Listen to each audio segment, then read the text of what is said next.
Perfect. Okay, thank you so much for having me. I'm super excited to be here today to talk about how Delta Lake can help bring data reliability to your existing data lakes. But before we jump into that, I want to start by talking about what is a data lake, why should I care about this? Who here is familiar with this concept of a data lake? Okay, good, everybody. So, why should you care about this thing? I think the promise of a data lake is basically this. You collect everything. Your business is powered by tons of different data sets, whether it's customer data, emails, unstructured data like video and other images. And the really nice thing about a data lake when you compare it to a traditional database is it's really easy to just collect everything and store it. It's schema on read, so you don't have to spend a bunch of time structuring it and getting it nice and ready. You can just jump JSON or images or whatever format you have, CSV, into your data lake and collect it all. Because often, you don't know what is valuable until you actually start doing the analysis. And if you don't collect it, then you won't be able to do that analysis of it.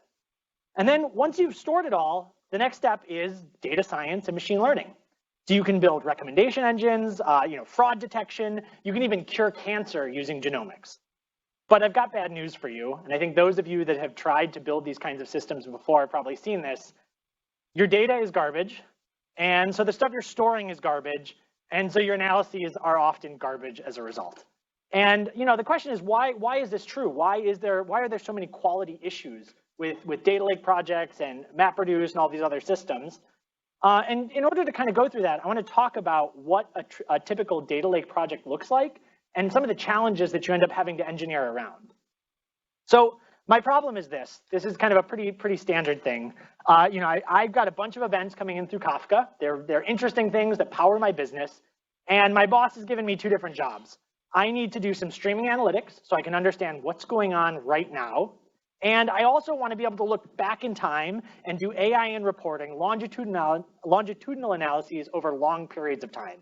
I want to do predictions. I want to find trends. I want to do things like that. So how do you do this? Well, we'll start by using Spark. I think that's pretty easy. So, streaming with Spark is great. We have connectors for Kafka. You could do event time aggregation and kind of calculate all of the analytics that you need. So that was pretty easy. But then that brings us to challenge number one, which is historical queries. Streaming is great when you want to know what's happening right now, but Kafka has a retention interval of, days, weeks, but usually not years of data. And so you're going to need to do something else. And I read a bunch of blog posts while I was thinking about this. And I heard about this thing called the Lambda architecture. And as far as I can tell, that just means you do everything twice. So you have one pipeline that's doing streaming, and you have another pipeline that's archiving that data in batch. And with that, I can then archive all of this data. And so I've added the Lambda architecture. And now I can do queries over that historical data as well. I can do those historical analyses. Great. That brings us to challenge number two. As I told you, the data coming in is often garbage. Someone upstream from you decided to change the schema and they didn't tell you about it. Or they decided to change the way that they're parsing this date, and so now everything's garbage. But so what do we do there? Well, you need to write validations.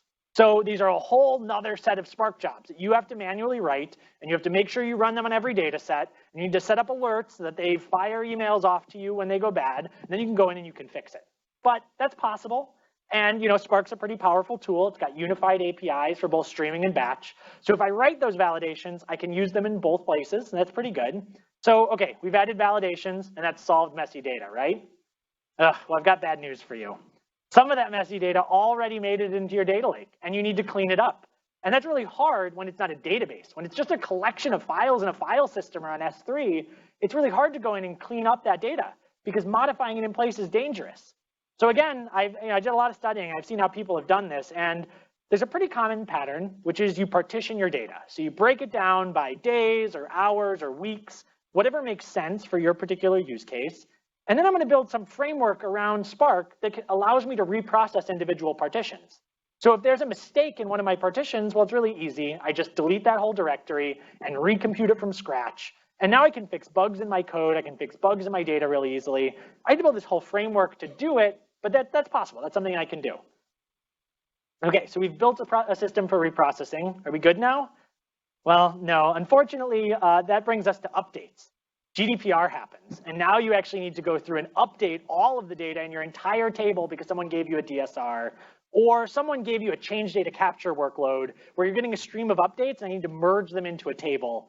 Those are pretty difficult, so I have to write a whole nother set of batch jobs that are going to kind of do that logic, that are going to crawl over my table. You got to be really careful with fault tolerance, because if you're modifying it and your thing crashes, you might leave it in an inconsistent state. But again, we're all engineers, we can do that.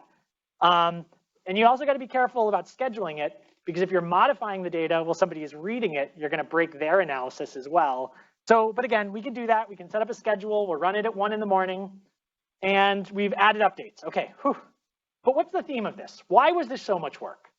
The problem is that you're wasting time and money solving these systems problems rather than focusing on extracting value from your data, which is what your actual job is. And just to kind of go into some more detail here, I think there's a lot of distractions of working with a data lake today.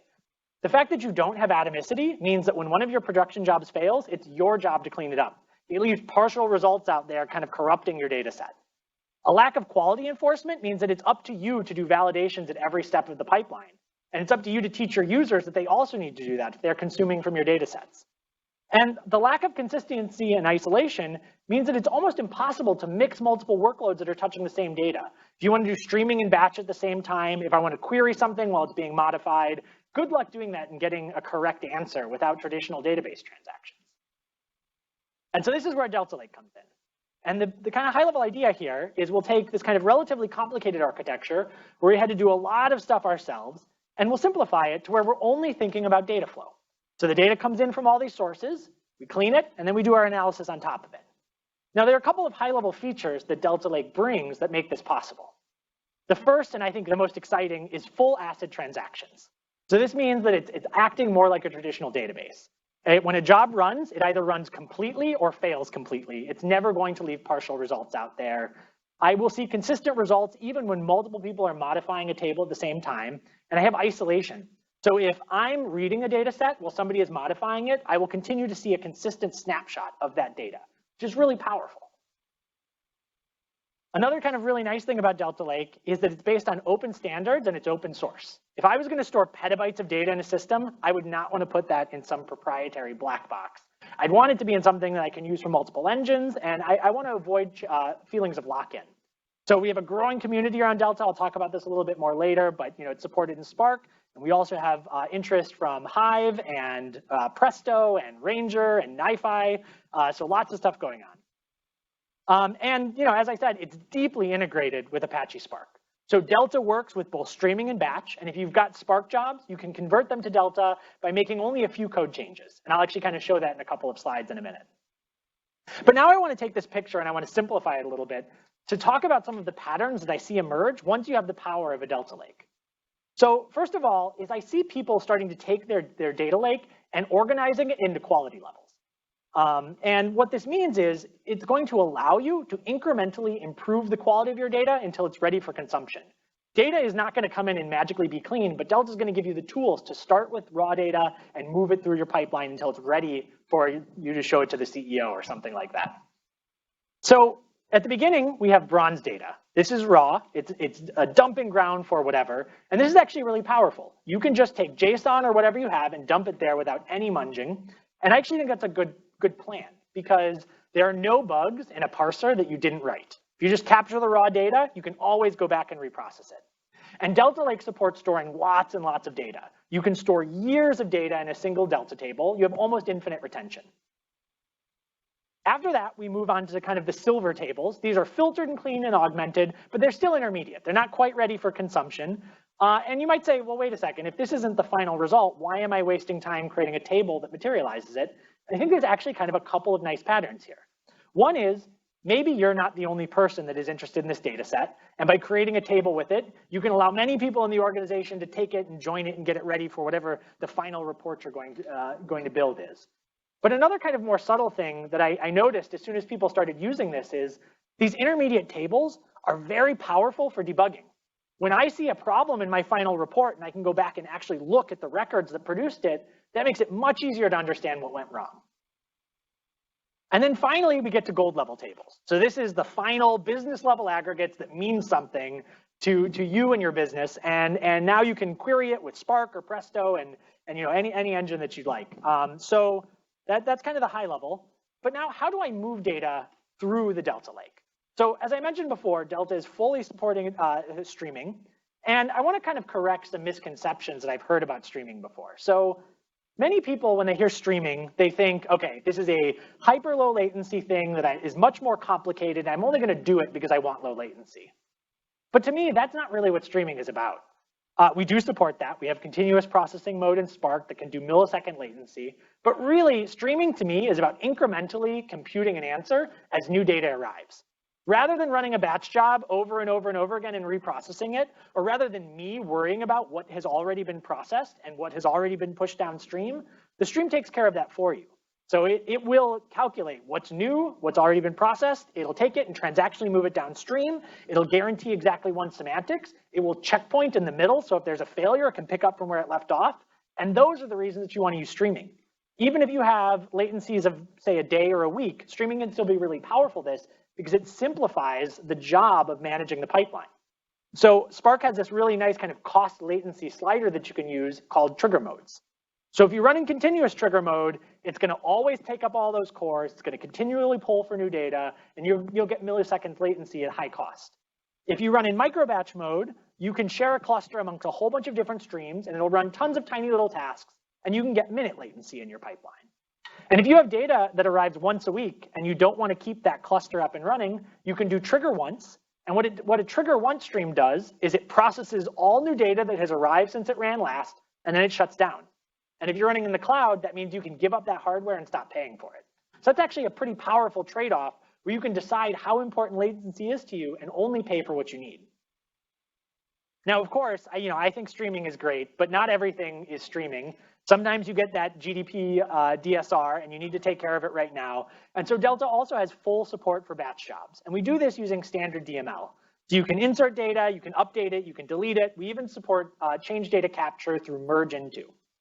And of course, all of these things are fully atomic and kind of integrated with the transactionality of Delta. And I'll just plug here, DML was just released in our most recent code drop in 0.3.0, which we made last week.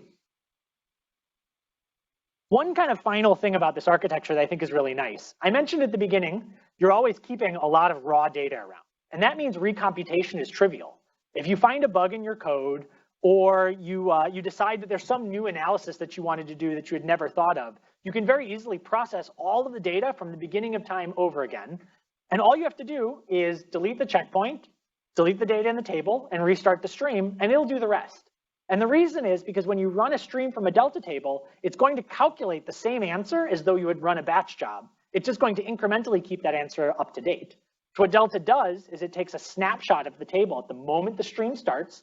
It breaks that giant snapshot into a bunch of individual pieces, processes them incrementally, and when it gets to the end, it starts tailing the transaction log to process whatever is new. And so this is really nice when you have the elasticity of the cloud. A pretty common pattern I've seen people do is when they want to recompute something, they'll spin up a giant 1,000-node cluster. They'll do that incremental backfill. And when they get to the end of that, they'll scale it down to a couple of nodes, just incrementally compute on what has arrived since the stream started. So who's using Delta Lake? So before I kind of go too deeply into this, I should give just a little bit of history for those of you who aren't familiar. Delta has been a project inside of Databricks for the past 2 years, but we recently open sourced it in April with Spark Summit. What that means is there's already thousands of organizations worldwide who have been taking advantage of Delta Lake. So Comcast, Jam City, Viacom are all big users of Delta Lake. And in fact, last month, Delta Lake processed over an exabyte of data, which is pretty cool. And I want to talk about one particular workload that I think is really cool. This is Comcast.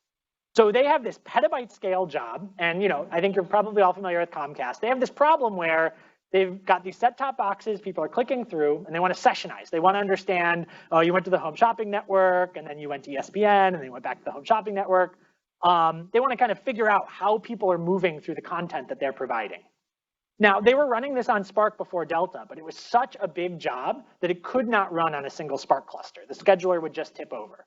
And so they did what any good engineer would do. They hash partitioned it. So they created 10 different Spark jobs running on 10 different Spark clusters. And they had to manage 10 different sets of schedules and 10 different sets of failures. And as data sizes changed, they had to repartition it across all those different clusters. And it was actually pretty expensive. When they took this workload and they converted it to Delta, they were able to bring it down to one Spark cluster, and they were able to reduce the number of nodes that they were using by 10x. That is 10x cheaper in terms of costs, which is super powerful. That's a dramatic simplification, not only of engineering, but of your operational costs. So if I've convinced you that that's pretty cool, now that probably the next question you're going to ask is, how do I use this thing? And the answer is, it's really simple if you're already using Spark. So it's available as a Spark package. You can download it from Maven. All you need to do is add one argument to the Spark shell, and we'll kind of download it automatically and add it to your Spark cluster. And in terms of writing the code, all you need to do is change the format from Parquet or CSV or ORC, whatever you're using today, to Delta. And everything else will work the same. You'll just get nice ACID transactions and all of these scalability benefits. I want to talk about one more thing, because I think transactions is only one part of data quality. Transactions will make sure that the code you write does what it's supposed to do correctly, but it's not going to find bugs in your code. And so we have some other ideas about data quality that we're working on now. This is kind of a project that is ongoing this quarter, but I want to kind of give a preview of what's to come. And our idea here is declarative specification of the metadata in your pipeline. So you can see in this query, I'm defining some data set called warehouse. I can just define it as some input plus some data frame operations. We'll also have support for pure SQL APIs and Python APIs as well, just like Spark. You can declaratively specify the details of where this data should be stored, what the schema of it should be. Delta has two different modes for schema checking. So you can either use kind of automatic merging of schema. I usually see this around bronze tables, where we will just automatically add columns to the data set as we see new ones. We'll make sure they don't conflict and that that you at least have consistent types, but we'll just kind of automatically do the DDL. We also support strict schema checking, like a traditional database, where you have to type in alter table if you want to change it. I see that in gold tables more often. And you can kind of specify what you want here. You can register tables in the Hive Metastore, and you can attach human-readable descriptions so that when someone finds this data set, they know who owns it, they know what it means, and they can kind of ask questions about where this data is coming from. And then my favorite feature, expectations. Expectations allow you to take your domain knowledge about what quality means in your problem and tell them to the system. So in this case, I've said that I expect this data set to have a valid timestamp. And to me, a valid timestamp is not only that the timestamp is present, but I know Databricks started in 2012. So if I get data from before that, it's garbage. For example, if I see a timestamp from 1970, I think you guys can guess what probably happened under the covers. And so I can encode that information into the table. And this is very similar to a database invariant in a traditional relational database, but with one kind of difference. We have tunable severity levels. If you failed the transaction anytime you saw unexpected data in a big data pipeline, in many cases, you would do no processing. So at Delta, we give you a couple of options. You can choose, if this is a report that your CFO is going to report to the IRS, to reject any data that is bad and fail that transaction. But you can also choose to alert at some threshold. I want to have less than 5% of records invalid. If not, I want an alert. Or you can even choose to quarantine that data. When we see a record that doesn't match your expectations, processing will continue, and that record will get routed to a side table where you can go and look at it later and kind of deal with that problem on your own time. So like I said, this is something we're working on, but we're pretty excited about it. So stay tuned for more. The final thing I want to talk about is, how does Delta Lake work? Now that it's all open source, I want to kind of talk about the internal details. How do you build scalable ACID transactions on top of a distributed system like Apache Spark? And the answer is, it's pretty simple. So Delta on disk is going to look very familiar to anyone who's worked with Hive tables or Spark tables or anything like that before, with one key difference. We have a transaction log that is stored alongside the data, and inside of that transaction log, we store different versions of the table. So you can see we have version 0 and version 1 here. And then, just like a normal Parquet table, we have a bunch of Parquet files that are stored optionally in partition directories. And I say optionally because the transaction log gives us a little bit more flexibility here. So if you want to do crazy things like pick random partitions so S3 gets better performance, you can actually do that. The partitions are just there for debugging. So what is stored in these table versions? Well, the way you can think about this is, version n of a table is the previous version plus some actions. And those actions are things like changing the metadata of the table. I'm going to add a column to it. Or I'm going to add a file of data to that table. Or I'm going to remove a file. And the result, when you get to any given version, is you have the current metadata of the table and a list of files that are currently valid. Now, how do you get the atomicity with this mechanism? Well, the trick is we use underlying storage primitives that guarantee atomicity. So when we create a table version, say version 0, it contains multiple actions, and we create that file using an atomic primitive. So on S3, uploads are automatically atomic. When you start a put, you say expect this many bytes, and if they don't get that many bytes, they won't accept the put, so you kind of have automatic atomicity. On things like Azure Data Lake or HDFS, we use atomic rename. So we create a temporary file and rename it to its destination, guaranteeing atomicity. And what this means is you can now do things like compaction. So I added these 2 files, and then in the next version, I removed them and added them back as one larger file while guaranteeing atomicity. So those 3 things will either happen together or not at all. The next question is, how do I get serializability? If I have multiple people modifying this table at the same time, how do they agree on one linear history for this table so we have a consistent view of what's happened? And here, we need mutual exclusion. So the idea is if user 1 creates version 0, user 2 modifies it and creates version 1, but they both try to create version 2, we need the file system to guarantee that only one of them will win and the other one will get a file already exists exception. This is easy on Azure and HDFS, and on S3, you kind of need one other service to sit on the side and guarantee that. Now, you might be saying, wait, if 2 people modify it and it always fails, isn't that breaking all the time? Well, fortunately, we have one more trick up our sleeve, which is solving conflicts optimistically. So this is kind of a standard trick from databases called optimistic concurrency control. And the idea is you're going to assume, you're going to be optimistic that everything is going to work. And if someone else beats you, you'll just go and check and see if there's a conflict. So to make that a little more concrete, let's consider the case where 2 users are streaming into a table at the same time. So what we're going to do is when both of those users start their stream, they'll record the version of the table that they're starting at. So they say, okay, I'm starting at version 0. They're going to record any reads and writes that they do to the table. So since they're streaming into it, they need to start by reading the schema to make sure the data they're writing in is valid. And then they're going to write out some data into the table. So they'll append some data to it. Then they're both going to try to attempt to commit to add their data into the table. One of them will fail. And user 2 can just check to say, hey, did anything since version 0 that I care about change? And the answer is no. This user only read the schema. The schema did not change. So we can automatically retry this action. And so this will all happen under the covers without you even noticing. And in most cases, this is what actually ends up happening. Now, finally, I want to talk about scalability. These tables, especially in large data lakes, can have hundreds of thousands to millions of files in them. And so at that point, the metadata itself is almost becoming a data problem. But fortunately, we have a big data system to process it with, and that's Spark. So what we do is we actually encode the transaction log in a way that it can also be processed by Spark. So if you take all of these adds and removes in the transaction log, we take them into Spark and we shuffle them so they can cancel out, and then we write it out also as Parquet data. And now when you want to query a table, so let's say you have a table with 1 million files and you want to run a query over yesterday, we'll use Spark to query that Parquet checkpoint and filter out only the files that are relevant to your query, and then we'll run another Spark job that actually processes those. And so that ends up doing kind of massively scalable partition filtering. Anyone who's tried to put hundreds of thousands of partitions in the Hive Metastore probably thinks this is a slightly better idea. So with that, I want to talk a little bit about the roadmap. Like I said, this is a super young project, but my team is fully committed to open sourcing as much of this as we can. So we already had 3 releases, I guess, since the project was announced. We added support for S3. We added support for ADLS and Blob Store. In the release that we just made last week, we added support for a bunch of Scala APIs for common DML.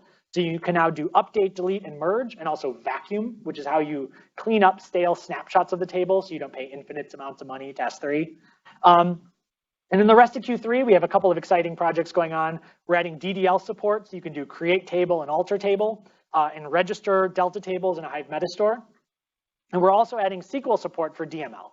So if you have users who don't want to use the Scala or Python APIs, they can actually just use pure standard SQL, update, delete, and merge, just like any other database. So if you'd like to learn more, I invite you to check out our website, delta.io. It not only has links to the code and the quick start guide, but it also has links to the Slack channel and the mailing list. My whole team is in Slack all day long, so come and ask us questions. We'd love to tell you more. With that, thank you very much.